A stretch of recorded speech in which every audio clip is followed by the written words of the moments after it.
The Bible clearly states that all scripture is God-breathed. Therefore, it all comes from the Alpha Omega himself, for he alone knows the past, present, and future. And it also explains that it was Moses who named Jesus Joshua, which means Yeshua, which also means Jeshua. In other words, Moses is Jesus' dad, and they're supposed to be together during Revelation in the latter times, when Moses is supposed to be with Sheba. For in Ezekiel 38, it lets you know that Sheba is also here in the latter times. Yet still, there are people in these times trying to change the past. Yet still, according to the Bible, we will have 430 years of slavery. Therefore, this is 406 years since the first blacks were brought to a black king's Jamestown in Virginia. So let's watch what the Most High has to say. All scripture is God-breathed, and is useful for teaching, rebuking, correcting, training in righteousness, so that the servant of God may be thoroughly equipped for every good work. In other words, it's written before the servant of God. But let's see who is changing up the past. And in Vatican, the statue of Black Peter, a constant reminder of the black rulers of the past. St. Pope Victor Fund, Pope St. Matthias, and Pope Pelagius were also of African descent. So let's read what the Most High says to say. Abraham found faithful, imputed for righteousness. Joseph, in the time of his distress, kept the commandment and was made Lord of Egypt. Phoenice our father, because Phoenice is just another name for Abraham. Phoenice our father, in being zealous and fervent, obtained the covenant of an everlasting priesthood. Jesus was made a judge in Israel. So as you could clearly see, Joseph, Jesus' dad, is the one who becomes Lord, from given to him by Abraham, who was king. So Abraham goes by Israel, who goes by David. So David was king. Joseph goes by the name of Moses. How do we know that? Because we know that Joseph is the brother of Levi, and Moses is the brother of Aaron. Therefore, Moses is Aaron's brother, so that makes him Levi brother. And Joseph is Levi brother, so that makes him Aaron brother. Why? Because Aaron is the first Levite, which means Aaron goes by the name of Levi. He also goes by the name of Matthew, if you want to get the Greek translation of his name. So Aaron means Levi, it also means Matthew. Joseph means Moses, which also means Solomon. So Joseph, who is Solomon, will become king over the world, thanks to his father, Phoenice, our father, while Jesus will become a judge. So don't follow the wrong people. And definitely don't follow this guy. See this guy right here? He is so way off. Watch him. For a period of about 1,600 years. The Bible isn't one book as much as it's 66 books. 66 books written over a period of about 1,600 years from... Hello. First of all, it's over 88 books. We know that because Ethiopia has the oldest, most complete Bible on earth, and their version has at least 88 books.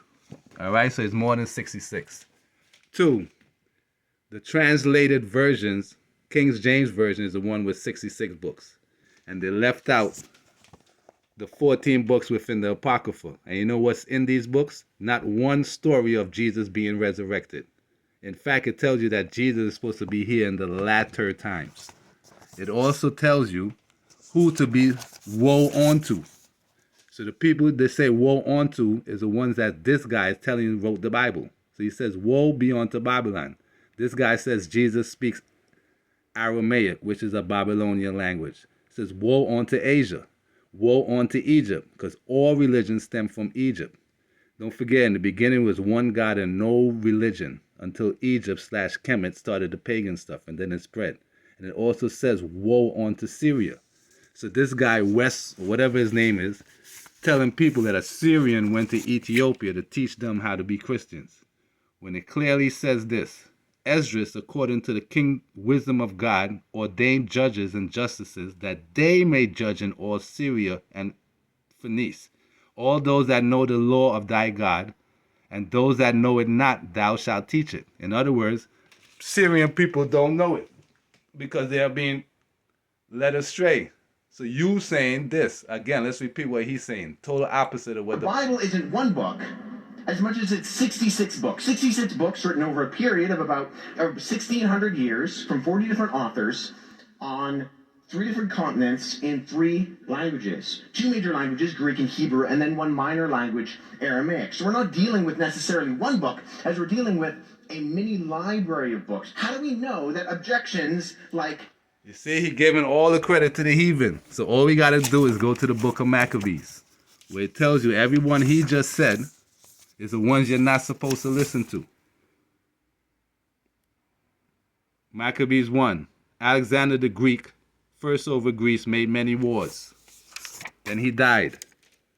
Then he had servants that ruled every one of his place. They all put on crowns upon themselves, so did their sons after them many years, and evils were multiplied in the earth. And there came out of them a wicked root, Antiochus, a hostage of Rome, of the kingdom of the Greeks. In those days, when there out of Israel wicked men persuaded many, saying, let us go and make a covenant with the heathen.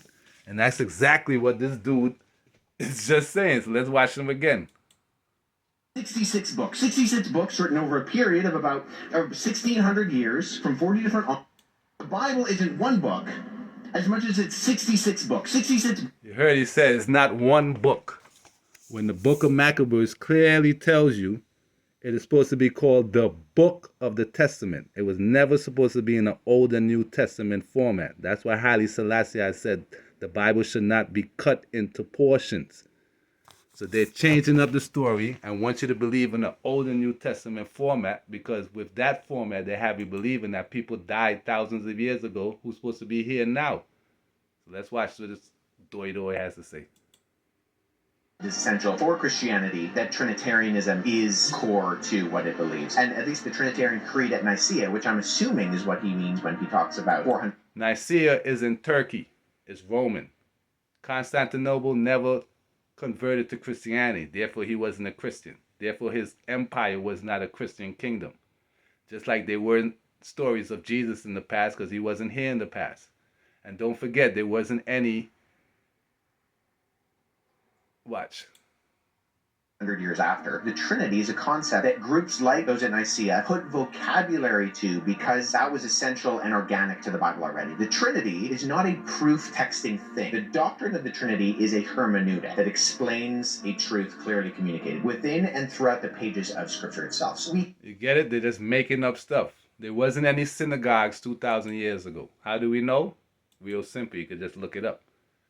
The 8 oldest synagogues. So the 3rd oldest was built in 1180 in Toledo, Spain. The 2nd oldest was built in Germany in 1094. The 3rd oldest, the very first synagogue was built in 882 in Cairo, Egypt. The Ben Ezra synagogue, which is the oldest synagogue in the world and also the longest serving. Read it slow. The oldest and longest serving, and is the first, built in 882 in, out of all places, Cairo, Egypt. Yet still you got people like Thomas Lodge changing up the past in the 1600s. So Thomas Lodge, who know the people that did the Geneva Bible, so during the 15th century you got them making up 2 new Bibles, the Geneva Bible and the Rams Bible 22 years later. And then 51 years after that, in 1611, came the King James 66 version. So the Geneva Bible was the one who started the Old and New Testament format. Don't forget, it was just the Book of Testament. It wasn't in an Old and New Testament format. So therefore, they put the characters of the future in the past, but just by saying it's an Old Testament book. Then they want you to follow these guys. Well, we found this book in 1952, Papyrus 66. You get it, it's all about the New Testament manuscript, right? And then, if anything, you got to follow this guy. There's a New Testament manuscripts, from the original editor in the 200s. Lies, just pure lies. So you just look it up. Look up Flavius Josephus. He's literally considered the first Jewish historian. There's literally nothing about him. They don't know when he was born. All they know he was in the first century hearing stories about Jesus' crucifixion and blah, blah, blah. Similar to Paul. So Paul's coffin has been found beneath Rome's second largest. Paul didn't believe that Jesus was raised in an earthly body.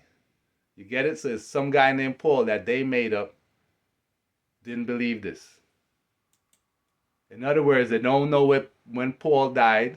They don't know when Flavius Josephus died. Why? Because they were just made up by writers in the 1600s, similar to this guy. So what they would do is attach a fictional character to a real life historian. So let's listen to what this guy has to say.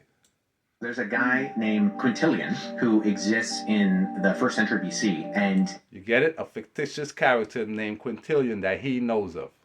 Continue. There's this series of writings that we call progymnasmata, which are basically that they call. So the people that he's with are calling this that, due to some guy named Quintilian, similar to Josephus, similar to Paul. They heard stories of somebody in the 1st century who wrote about blah, blah, blah, blah. And because of that fictional character, it has to be real. So watch what they're going to do. Basically, like, how do you do good writing? So he's training people, maybe even individuals like Plutarch, who... Maybe, you heard what he said? So maybe this fictional character named Quintilian is teaching one of the real historians how to write.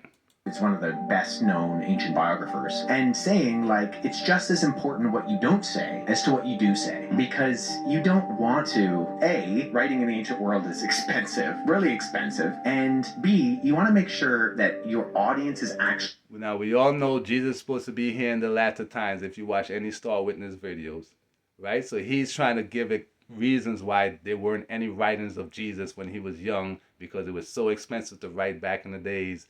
Blah, blah, blah. Just giving excuses for someone that was never there at that time. He's supposed to be here in the latter times, not 2,000 years ago, to line up with your crucifixional story. Because the whole basis of the Old and New Testament format is to hide the future by putting it in the past. Getting the message that you want to convey. And so this is something that when you read like German scholars, biblical scholars of the 19th and 20th century, or even prior to that, like 18th, 19th century, they look at the Gospels and they're like, this isn't biography because it's not capitalizing on Jesus' childhood. And we all know that good biographies tell about your childhood and psychologize and these sorts of things. Right, so ask yourself, why weren't there other people writing about Jesus in those times? Why just these Jewish historians and Quintilian writing about him? You understand? They were just made up by around the 15th century because they wanted to create slavery on a worldwide. So they had to put the saviors in the past. And anyway, Haile Selassie is real, while this story is fake. Whereas if you look at some of these ancient writers who are talking about how you should write biography, they say if there's nothing in their childhood that's that significant, don't write it. It's going to distract. Like if there is something, say like Jesus' birth, or Luke tells a story when he's... Nigga, shut up, man. You're just so retarded. Anyway, Jah is real. Follow Jah, now man. God is not an idol. I want them to know say that he is immortal. And God is the supernatural. Father, you have nothing